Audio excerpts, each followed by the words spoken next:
Welcome to our comprehensive exploration of the pivotal era of church reform in the 11th century. At the heart of this transformative period was a dramatic shift in the relationship between the ecclesiastical and secular powers. As tensions mounted over issues like lay investiture and clerical marriage, a movement sparked by reform-minded clergies sought to redefine the authority of the church. Before the 11th century, the relationship between emperor and pope was tumultuous, marked by occasional assertions of papal prerogatives, such as those by Nicholas I. However, church doctrine emphasized the interdependence of ecclesiastical and secular powers, a balance disrupted by the socio-political upheavals of the 10th century. The rise of feudalism saw the clergy functioning as civil administrators, thereby blurring the lines between spiritual duties and temporal power. This set the stage for significant reforms, as the church sought to extricate itself from the grip of state control. The practice of lay investiture.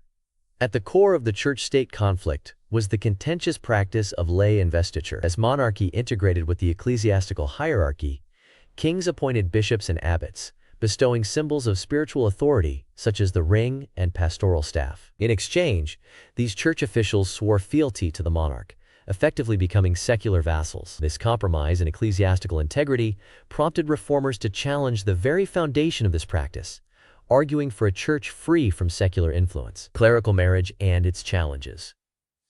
Compounding the church's troubles was the issue of clerical marriage, contravening canonical laws. Clergy, particularly in France and Italy, frequently married, with the spouse of a bishop even referred to as episcopisa. This led to concerns of an emerging hereditary ecclesiastical caste, undermining both spiritual devotion and canonical authority. Reform-minded leaders viewed the abolition of such matrimonial ties as essential for reclaiming the church's moral authority. The role of monastic movements. The Cluniac Reform, a beacon of monastic renewal based on centralized governance, became integral to the church's internal reformation.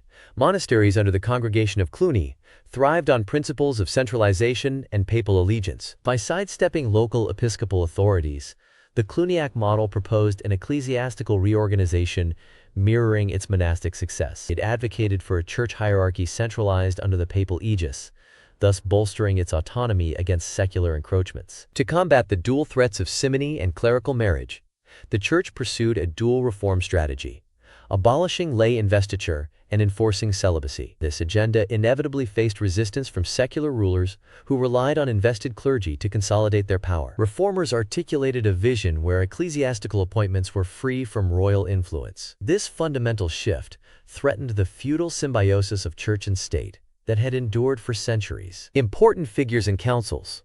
Key figures like Pope Leo IX and Hildebrand, later Pope Gregory VII, emerged as titans in the reform movement. Under their leadership, critical councils such as those at Reims and the Lateran in 1059 issued decrees against clerical abuses.